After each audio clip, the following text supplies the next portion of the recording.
All right, our next speaker is Reid Stowe. Reid has an interesting background in navigation as an art form. He's going to be speaking to us about Mars ocean analogs, learning how to explore Mars at sea. Welcome, Reid. Ahoy, fellow space enthusiasts. I'm Reid Stowe. I'm going to speak about our Mars ocean analogs, space analogous voyages at sea. We're thankful to have the opportunity to share our mission and passions for the future of humanity in space. I'm a lifelong open ocean voyaging sea captain and space enthusiast. Being at sea for me is a lot like being in space. Imagine what it's like being at sea. You're floating endlessly under a dome of stars with the Milky Way across the sky. In the darkness, the stars twinkle on the sea and you're completely surrounded by stars. That's a lot like being in space. We're planning on taking analog astronaut crews out there on our 85-foot schooner Starship for 3 weeks at a time. When Bob Zubrin and I discussed what would be the best way to do this, he suggested 1 month at sea. I think eventually it should be much longer than this, but by my experience, very few people actually go out to sea for as long as a month at a time. It's not easy being at sea. So I suggested we start at 2 weeks. We settled on 3-week missions to get going. How did I get started as a seagoing astronaut? It began when I was young and read books that illustrated sailboats sailing through the stars. Later, I noticed the theme of boats sailing in the stars, even in ancient mythologies. The first time I wrote in my captain's log about how I was an astronaut at sea was in 1973, when I sailed the first boat I built across the North Atlantic. I often experience the sensation of a dome of stars above and below, with a long tail of twinkling stars behind me. As I prepared for my first solo voyage to southern Morocco from an anchorage outside of Lisbon, Portugal, the wind was blowing so hard I was afraid to go. That night, as the stars twinkled fiercely, I gave my courage by writing. I am like an astronaut fitted out for interstellar travel, and I can go and keep going, self-contained on my little starship. The years went by and I sailed the world, but never cared about where I was going or land. I loved being out there in the starry void. The years went by and I built my schooner Starship and kept going, never wanting to stop. I got better and better at stocking up to be independent with everything we needed. In New Zealand in 1986, as we prepared for our expedition to Antarctica, I thought, what can I do next? I'm not inspired by what some explorers call challenges or endurance sports. I realized I had evolved into the position of being naturally able to sail at sea far longer than anyone had ever sailed without stopping and without resupply, without seeing land. I would go 1,000 days nonstop at sea. When I finished the Antarctic expedition in 1987, I happened to read about the upcoming Mars mission. It would take 1,000 days, 6 to 8 people, men and women, multinational, isolated in tight living quarters, in a high-performance life and death environment. I thought, wow, that's what I just did. The same amount of people, men and women, multinational, in living quarters about the same size, isolated in a deadly environment. Though we were only 4 months in Antarctic waters, it was scary enough that everybody accepted that we could die. At one point, my best man was shouting, "We're all gonna die, we're all gonna die." I learned a lot about crew psychology in the intensity of that environment where emotions are high and the weak get separated from the strong. I had to keep the crew functioning as we dodged icebergs day and night, and people got tired and roughed up. Luckily, I had already learned how to do that in less demanding situations. This is why analog tests are so important. I started reading everything I could find on long-duration space psychology. At first, it was a little intimidating reaching into the space psychology establishment, but soon I started to realize I knew more about certain things because I actually lived out there and learned by experience. This gave me confidence I had something unique to contribute. I teamed up with Al Harrison, an eminent Mars human factors scientist, and through Leonard David published our article in 1990 in Ad Astra magazine titled, "Seafarers of Today Provide a Role Model for Spacefarers of Tomorrow." That became my mantra that I repeated over the years while my mind's eye, I looked at the Earth from space. I started speaking at the Case for Mars conference and other space conferences, feeling like a savage wild man among intellectuals. Hardly anyone understood what I was talking about, though I did make friends with Mars enthusiasts I'm still in touch with. Because no one could believe me, I ended my talks with, "If you don't think I can live for 1,000 days nonstop at sea without resupply, doing what I have been successful at all my life, then how can you imagine a group of astronauts can live the same amount of time cramped in their ship on a mission to Mars? And I'll bet they won't be sending jet pilots like they do now.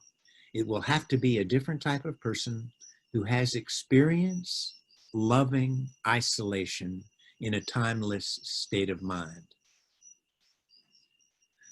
My 1,000 days non-stop at sea without resupply mission became the Mars Ocean Odyssey. And I hope that I could contribute knowledge of human behavior relevant to long-duration space travel. I did get letters of approval from NASA. In one, the director of exploration, William Smith, said, what I was doing was interesting, and they would see if there was a way we could work together. At a space conference bar, after a day of talks, a top NASA official told me, "People think what you're doing is interesting, but NASA will never work with you. We only work with people we have complete control over." That left a lasting impression over me, but now I think the climate has changed. I'm talking about my past because I want people to know how all of this evolved, and I have had a passion for long-duration space psychology for 35 years. I've seen the space people I worked with grow old and die, and others retired, but I'm still going, and we're ramping it up now for our Mars ocean analogs at sea. It took me from 1986 until 2007 to depart on my Mars Ocean Odyssey. Can you imagine what it's like to work on something for 20 years that people won't become involved with because it's too obscure and risky? By 1990, I realized I would depart the touch of land far longer than any human, and that became a driving force. I had no one to tell me how to do it, physically, mentally, or spiritually.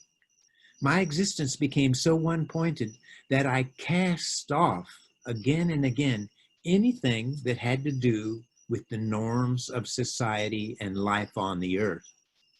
For 20 years, I let go of any ties that I had that held me back to the earth, especially believing in a bank account and material possessions. Nothing would hold me back to earth. Of course, I loved my family and friends, and they helped me the most year after year. But my path was so clear, by following through, I felt I could love them better and the world more. The only way to survive off of the earth land was to tune in and merge with my starship, the sea, and the universe. There would be no distractions causing me to turn back or look back to throw me off balance.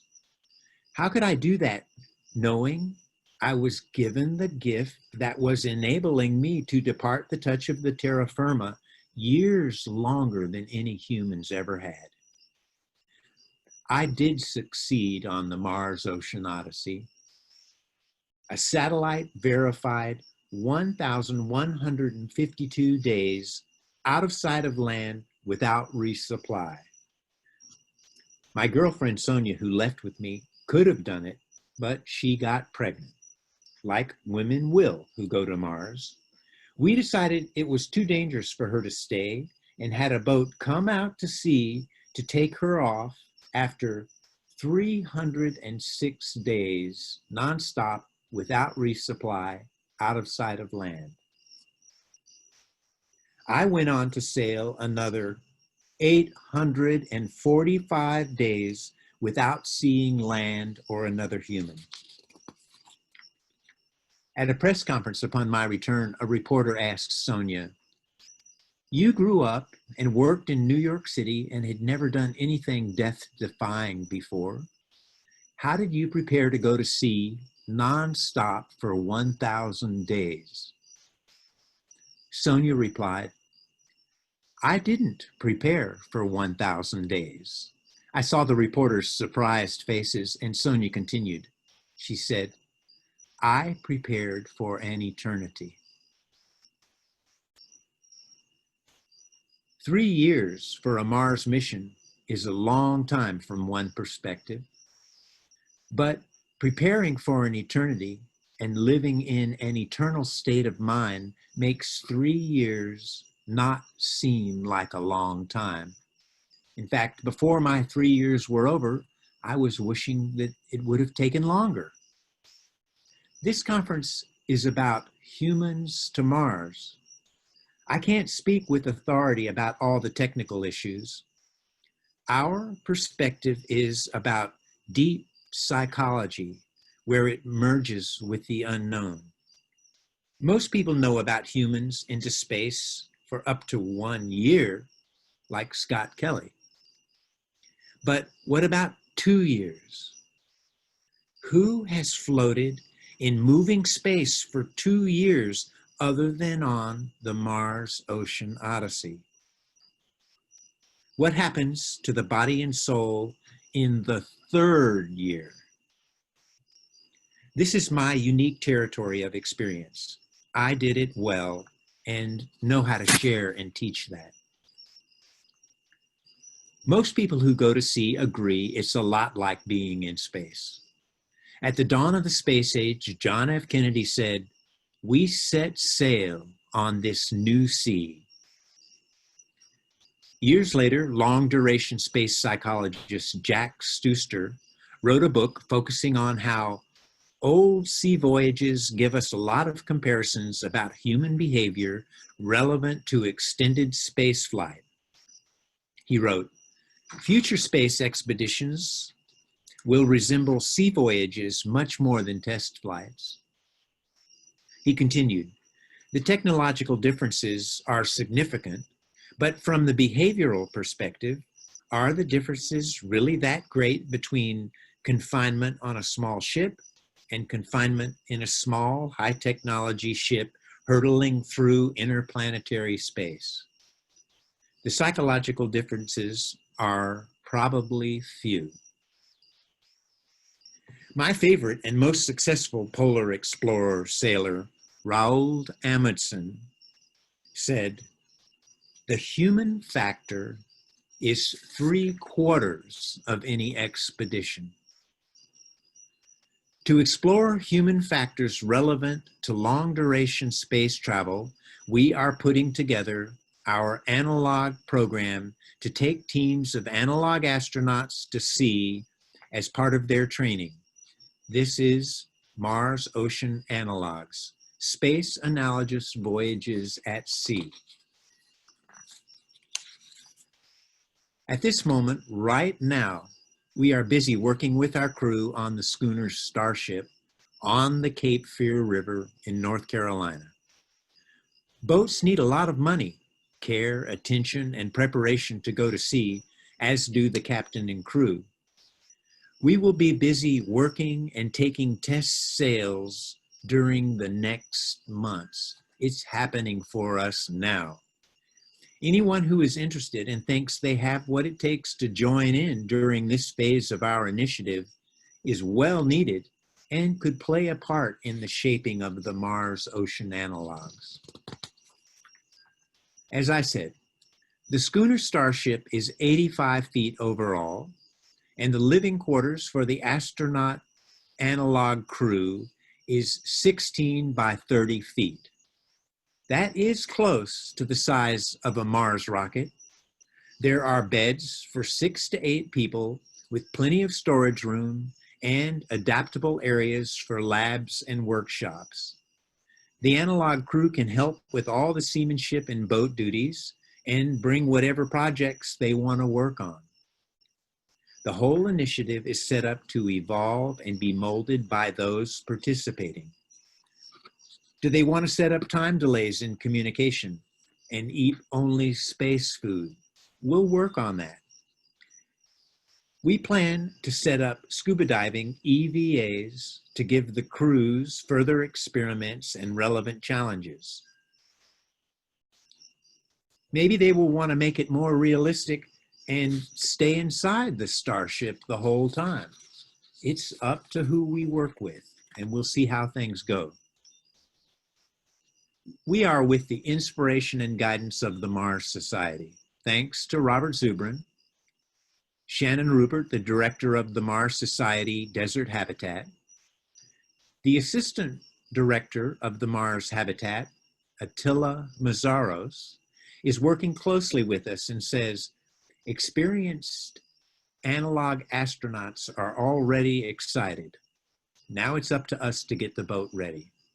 We are reaching further out, and the famous Mars enthusiast Alyssa Carson is putting together a crew for the Mars Ocean Analog. We want to help her be the first person from Earth to put their foot on Mars. Maybe our analog astronauts will want to do an EVA on Boca Chica Beach. Where else would be more exciting and relevant to land? We believe as future astronauts build their resumes, they will benefit by joining our Action Mars Analogs. As astronaut crews complete their training to go to Mars, one more test together on our schooner Starship will better prepare them for their epic Mars journey. So thanks a lot for listening to me tell the story of our upcoming Mars Ocean Analogs. And now I've set aside some time, hoping some people have some questions. Thank you very much, Reid. That was excellent. Nicola asks, what will be our expectation in a Mars habitat? Now, I'm not sure I understand that question. Meaning, the boat is a Mars habitat at sea. It's like a spacecraft at sea. Yeah, I think Nicola is asking what will be expected of him as a participant in that habitat.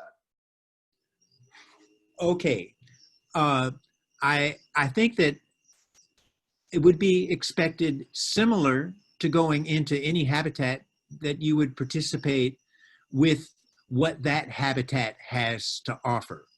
So if he came to go on the Starship at sea, like I said, there would be different scenarios, but we would be teaching what it's like to sail a boat at sea. And that's very involved and very challenging. And I'm sure that developing a skill like that is important for someone who wants to develop their all around abilities to go into space.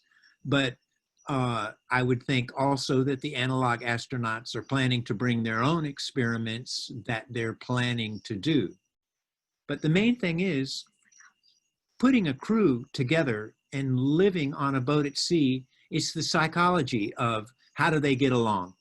If a crew came from the Mars desert habitat and came out on the boat at sea, they would suddenly find out a whole lot of different things about themselves because they're in a life and death environment where they really have to pay attention and do things right.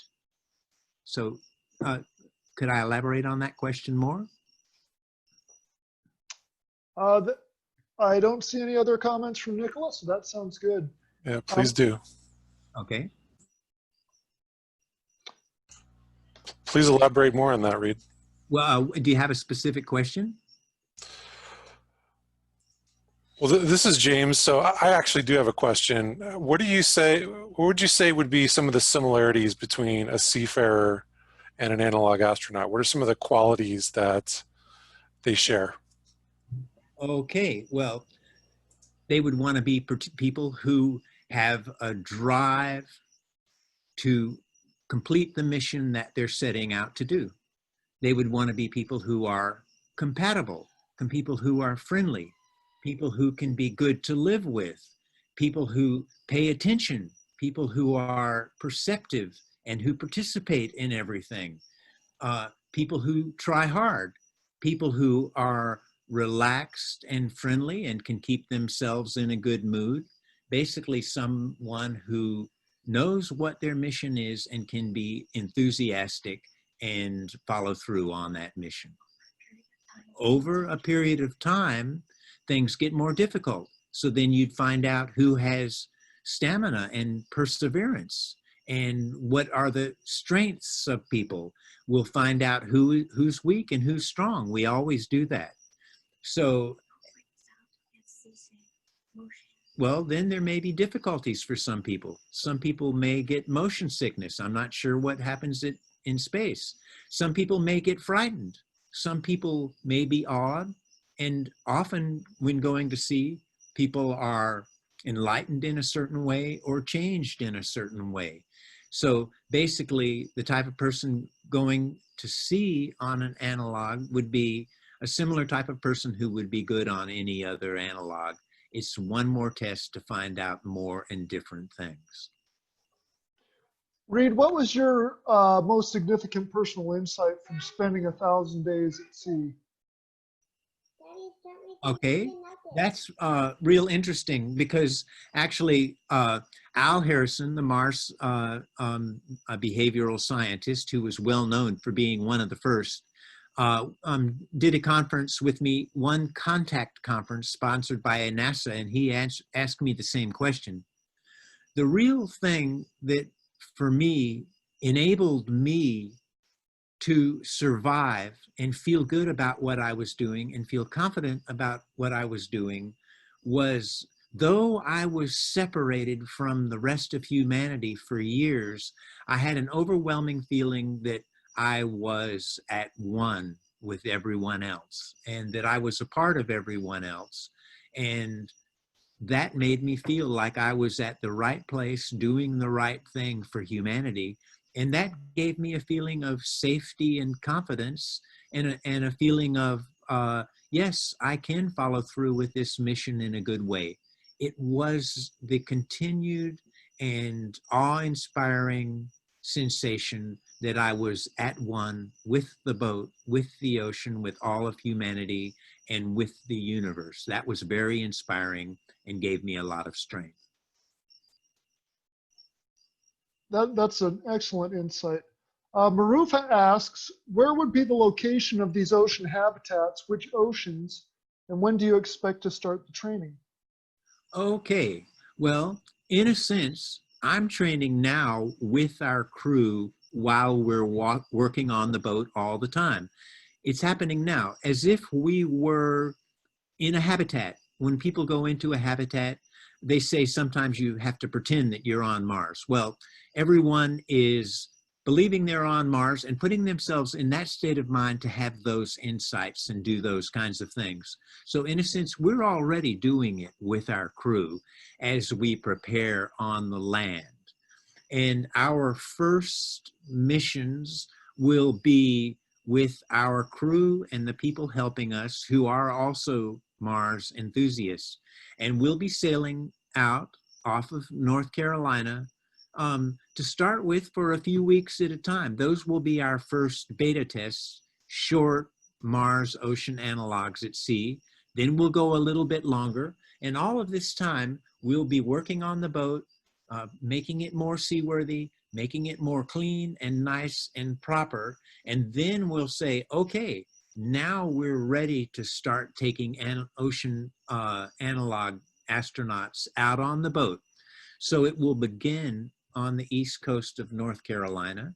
And as it's coming on to winter, it'll be cold further north in the Atlantic Ocean. So we'll be in the southern part of the Atlantic Ocean, north of the Caribbean or in the Caribbean. And our first landing will probably be in South Florida. Then from South Florida, as we pick up people and take them out, we'll decide where we go. It depends a lot on the winds and currents, what makes a feasible, good sailing voyage for the 3-week span. And like I said at the end of the speech, we're thinking of making Boca Chica one of our destinations for doing EVAs or for landing, because that's completely relevant to what we're doing. And we see Boca Chica as the most exciting place on the earth right now. All right. I want to make sure I get to this question before we run out of time. We have just a few minutes left, but what's your website, funding, and how can interested participants get involved? Yes, our website is marsoceananalogs.com. marsoceananalogs.com. And right now we're funding it with our with our own money. Our object is to get out there and do it because that's what we want to do more than anything else. Our funding will go, the analog astronauts will have to pay something. We'll start off much more reasonable. That will be influenced a lot by the Mars Society who's guiding us. Zubrin has made some suggestions. So we'll start like that. Excellent, thank you. One last question here. Casey asks, what would we expect an EVA underwater to be like? If you could elaborate on how that would be carried out, she'd appreciate that. Okay, well, Bob Zubrin suggested that that would be a good thing to do, and so did another NASA analog friend of ours. So like a Mars habitat in the desert, they want to go out and in their suits and do some geological work and bring samples back to the habitat as they would be doing on Mars. So the idea with the EVA from the boat would be at a reef somewhere where the crew could practice their dives together as if they were doing an EVA on Mars. It's not easy to do that. It would require a lot of skill, and that would be the crew working together. And EVAs from the boat into the open ocean with scuba gear is like floating in space. You just see the rays of light going down forever and you feel like you're floating in space. And that is challenging and exciting and a little bit scary. And these sort of experiences are part of what we'll be offering from the boat. That'll be developing the skills of analog astronauts who come.